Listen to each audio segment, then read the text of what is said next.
Good morning. Today on Spotlight, we begin by focusing on Pontiac and what's next after the Silver Dome demolition. Our guest, Pontiac Mayor Deirdre Waterman. And later, attorney Godfrey Dillard reflects on his history-making accomplishment and SEC honor. And Action News anchor Carolyn Clifford gets ready for another important Detroit 2020 Town Hall meeting. It's Sunday, December the 3rd. I'm Chuck Stokes, and this is Spotlight.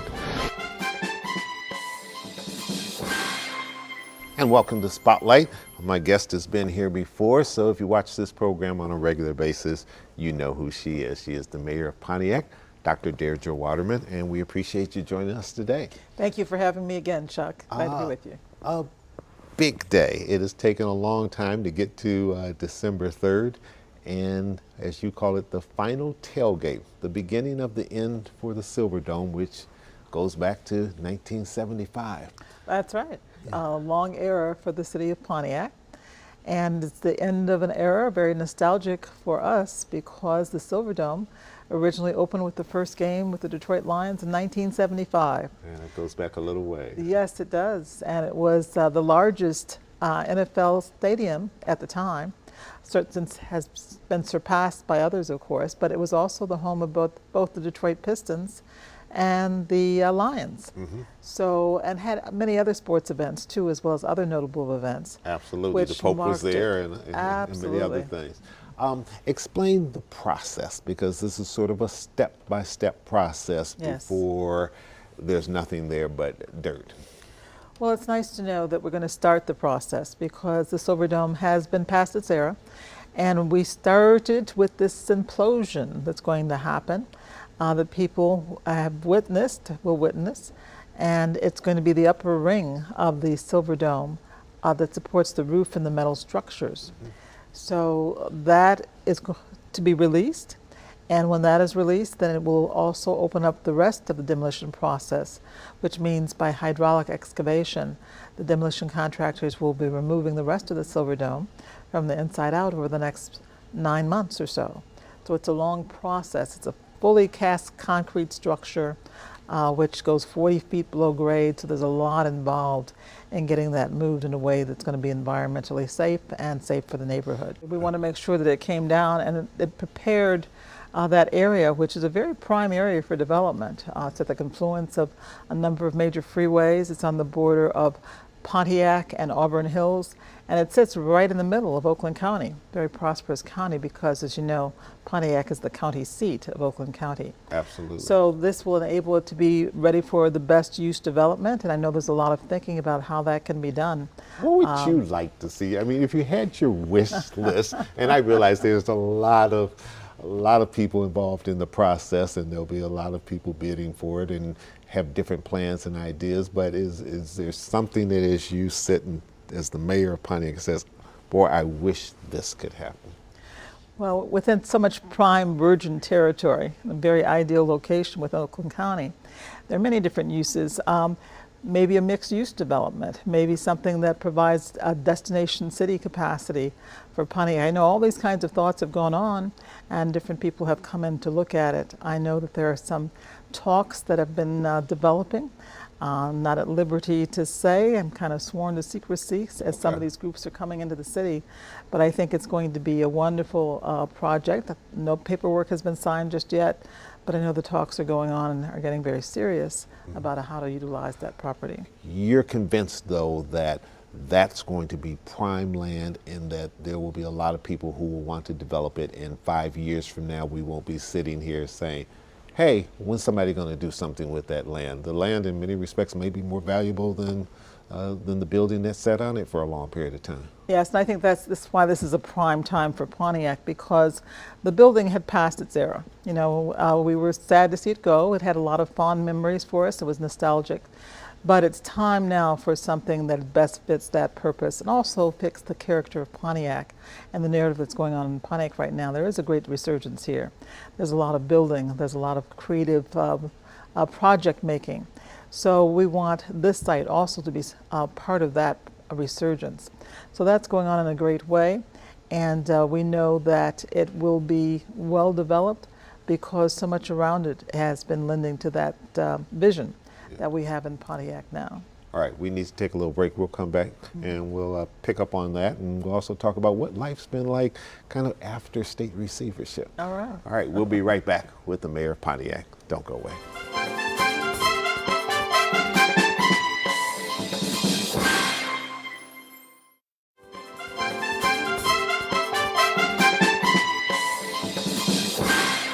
And welcome back to Spotlight. We're talking to the mayor of Pontiac, now entering her second term as mayor of that fair city. When you came in to office last term, there was still state receivership going on. You've gotten through that whole process. Yes. I know you're glad to have that behind you. Huge milestone. But it's been a few months now. What's life like? Very gratifying. Very gratifying, because that was a big hurdle we had to pass as a city to reach our credibility for being able to hold our own economically, for to rebuild our financial structure, for to begin back the economic and community development that had had an impasse during the time when we were under state receivership. Sends a strong message to the business community that you oftentimes have to deal with, that Pontiac is on solid financial ground and we're in brighter days are ahead. And they're responding. That makes Pontiac a very attractive city, and we are edified by that, by the number of businesses and corporations that are now coming and resettling in Pontiac. For example, we've had in the last number of months a number of major announcements, including United Shore, which is a large mortgage broker that is coming to Pontiac, bringing 2,150 jobs and want to expand to about 2,800. That's a big accomplishment in Pontiac. We have, for example, Williams International, which is an aerospace defense contractor, which is settling in Pontiac and bringing $1.5 billion of investment. So it's like this announcements that are coming up just regularly now, people that are finding that Pontiac is a good place to do business. It's a good location, it's a good place with amenities for its people to live, and all the other attractions that we're bringing to Pontiac now. It's also becoming known as an emerging tech hub for Pontiac. So we're glad for that. Peter Carmanos, last time you were here. That's right. His firm came in and talked about all the things that they're trying to do there, as well as the arts with the Strand Theater. So you've got a mixed use of things going on. What are your goals? What do you want to accomplish over these next 4 years? My goals are to continue to build both the economic and community base, because strong neighborhoods and things that befit our citizens are also as important as bringing in and attracting and retaining businesses. So those are the fabric of a society. We are a multicultural, diverse society, and we're also bringing in a lot of diversity in our economy. So those are the things we want to continue to build, as well as to continue to establish the partnerships that help to extend and to diversify the kind of economic base that we have in the city. So there's a lot of that going on with a lot of different partners in terms of that progress. When you were on the campaign trail, what did you hear the most? Because I know in talking with other leaders of other cities, they're always saying, downtown's important and it's a strong tax base and we've got to do that. But they're also quick to say it's about the neighborhoods, and that seems to be what the people that live in that particular community seem to talk about the most. Has that been the same situation with you?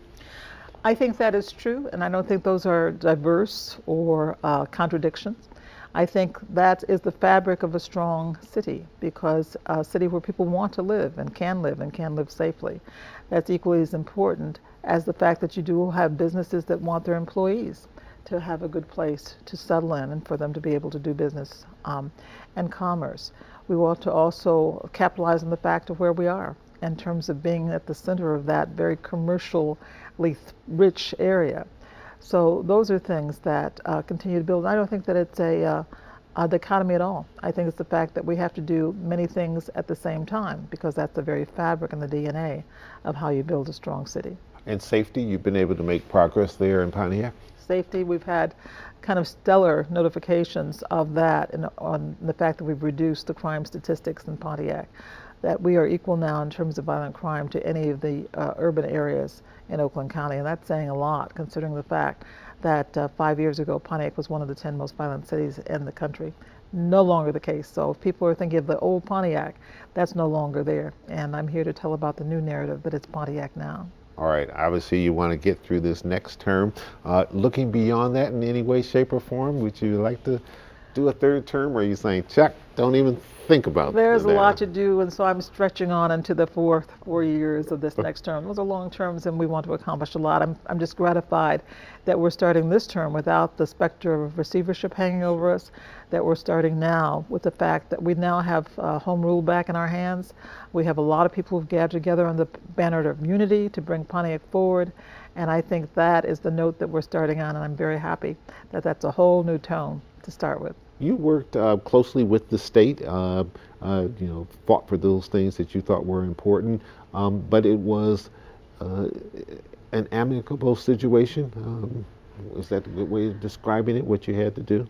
Receivership, where there is an entity in control, is never a happy relationship, because the entity that is struggling to make itself credible is always trying to get out from under receivership. Sure. So I would say that it was stressful at times, because I knew that our community had to build through economic and community development. And when you're under the hand of receivership, they aren't really giving you the tools for doing that. It's more for making sure that all the beans are counted the right way. But we were able to continue to succeed. And I think we were able to prove the fact that we could stand on our own by going from a deficit budget to one in which we had 45% revenue surplus. So those were huge accomplishments, and I think the fact that the state recognized that and began to prepare earlier rather than later for us to come from receivership was something that was satisfying to both of us. And obviously the voters did too. They gave you 4 more years. That's right. Mayor, thank you so much for coming in. Thank you. Yeah, Always it's a pleasure to be talking with you. Right. And when we come back, we'll sit down with a man who made a little history and will be honored this weekend as a result of it. We'll be right back.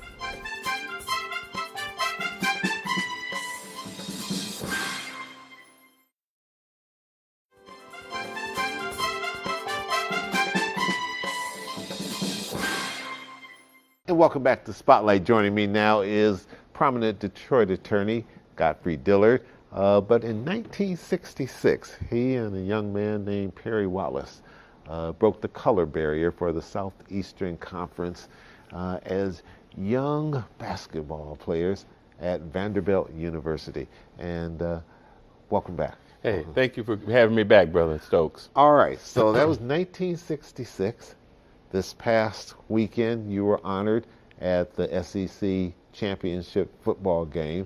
Halftime, you and Perry Wallace for breaking that color barrier. Reflect back 50 some odd years later.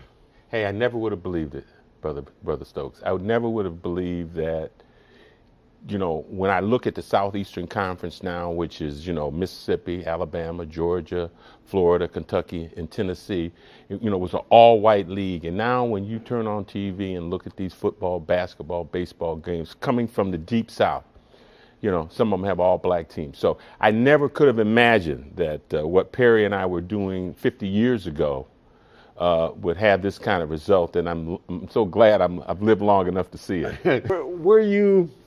I know it's hard to reflect back 50 years, but were you and Perry, were you afraid? Were you, or did you just have that youth going for you? You figured, heck, we can do anything. I think that it's important to understand, Chuck, we knew that we were breaking the color barrier. I think Perry and I were both about racial equality and trying to make America better. You have to keep in mind, that was during the Freedom Summer period, 64, 65, 66, Martin Luther King.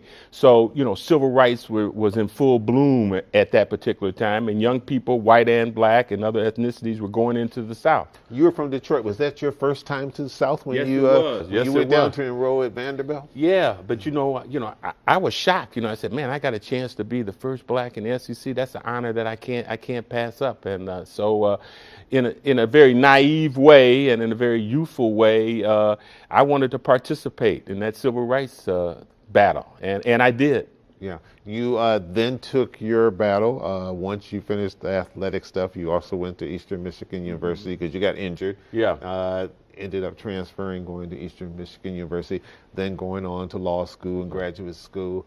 And then you took your battle into the courts. Yes. It's been quite a career. Hey, 45 years, man. I think I'm in my 45th year. But you know, Chuck, you know, I feel strong. You know, I've tried to take care of myself from a health point of view.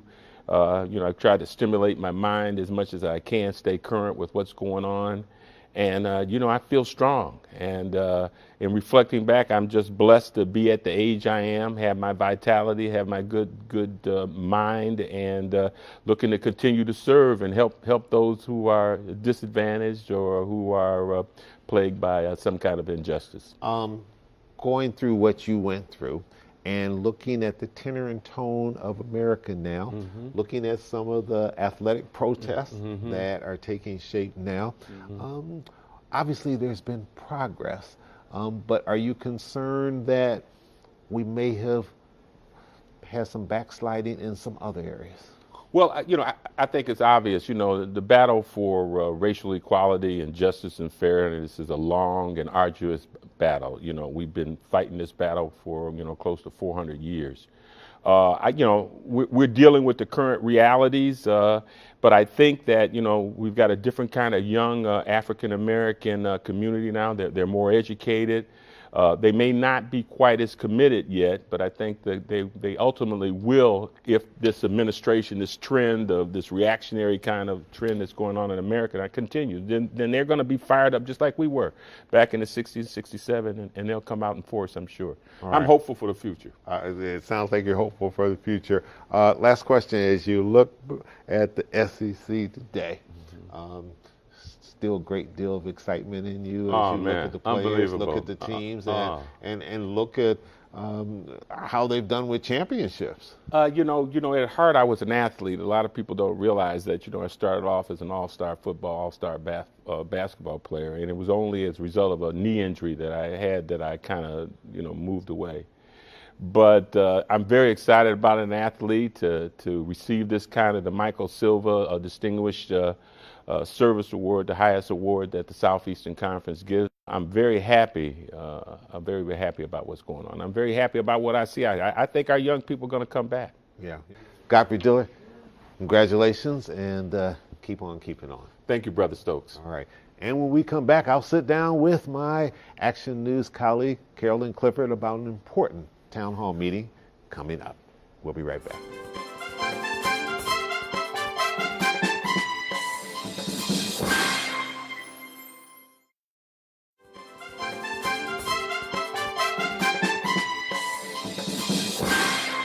And welcome back to Spotlight. Joining me is a very familiar face, Carolyn Clifford of Action News, and we're pleased to have you with us on Spotlight today. Glad to be here, too. Okay, you've had 5 town hall meetings. You've been all over the place. From all Sterling over southeastern Heights Michigan. To Taylor to Macomb County, right here in Southfield, Detroit, Macomb County. Yes.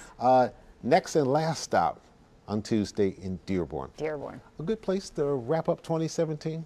I think so, and I think we should have a really big crowd. I mean, think of all of the issues that people who live in Dearborn are worried about. I mean, immigration, everybody talking about Muslims and how, well, certain people talking about how Muslims really don't belong in this country, which is not a good thing. I'm sure they're going to weigh in on that. Housing issues, education issues. I've been in Dearborn. I've talked to many people. I've been at Hamtramck High and talked to parents there. I've talked to students there. So many issues that I'm sure they'll want to talk about at our town hall, but we also want to hear the good things. We can never forget that. So that's why we're going out in the community to give people a chance to speak their minds. In such a historic city, Dearborn and the surrounding area, Absolutely. and a very culturally diverse city that's been through a lot of changes if you look over the period of Dearborn's history. Absolutely, and people are really happy about Dearborn and how much progress that's been made. I mean, if you look at the last election with the mayoral election and heard what they were talking about, a lot of good things happening.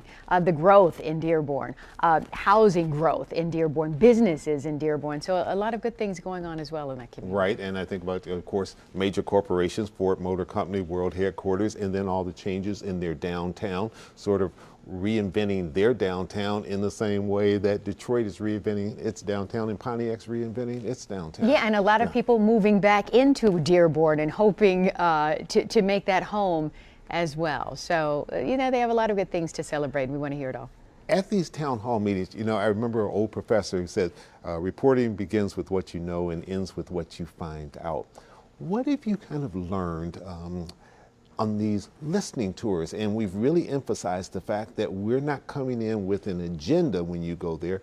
It's about what the people say and what they want us to learn and know. Well, it depends on which community you're in. For instance, remember when we made that first stop in April and we went to Macomb County? A lot of people were worried about the water, sewage issues. Right. A lot of people worried about crime. A lot of people worried about jobs in their community. But then if you moved over to Taylor, for instance, they had different issues and they were talking about road issues. I mean, it just depends on which community we were in. In Detroit, you would have thought that most people would be talking about crime. They weren't. They were talking about being active in the community and being motivated in the community to make Detroit a safer place, and talking about the comeback and wanting more jobs and better schools. So it just depended on where we were, what people were talking about. And the other thing, a lot of people wanted to celebrate their community. You know, a lot of people had That's things true. that they were proud of in their community, a lot of the activism, the community activism in each community. And I think sometimes they feel as though we don't report on enough good things that are going on. We always hear that whenever we go out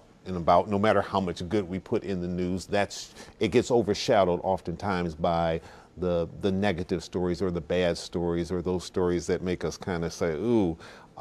But I think our reporters here at Channel 7 followed up on many of the issues that were brought out in these town hall meetings. Yeah. Amira David, Ross Jones, and Heather Catallo followed up on many, many issues that were brought up in these town halls. Yeah, but I think people feel this is an opportunity when they're right there with us, face to face, to be able to say, hey, but take a look at this that's been going on that maybe hasn't been in the headlines, but it's real important to our community. Yes, and in the last stop we made, we were in Troy, and a number of people brought up the opioid epidemic. And as you've seen here on Channel 7, yes, we've done at least 5 or 6 stories on the opioid epidemic in our community and what's being done to move it forward and try and make positive changes in our community so it won't continue to be such a growing problem in our neighborhoods. All right, well, we hope people turn out in big numbers. Once again, it's going to be Tuesday evening. Doors open up at 6:15. 6:15, and our town hall begins at 6:45. And of course, as always, we're going to be live on Facebook. So please tell your friends, tell your family, come on out and see us. Again, we want to hear about any problems you may be having in Dearborn, but also the good things happening in your schools, good things happening in your community, in your businesses, and then any problems that you may want to address as well. And that's at the Ford Community and Performing Arts Center. A beautiful which is facility. Right on Michigan Avenue. Absolutely. So it's a big facility. They can take a lot of people, so no one be shy. And we're hoping to fill it up. So make sure, again, you tell everybody and come on out and see us for sure. Thank you so much. All right, welcome. and thanks for coming in today on Spotlight. And we want to thank you at home for joining us. I'm Chuck Stokes. We'll be back next week with more newsmakers in the Spotlight. We hope you have a great week.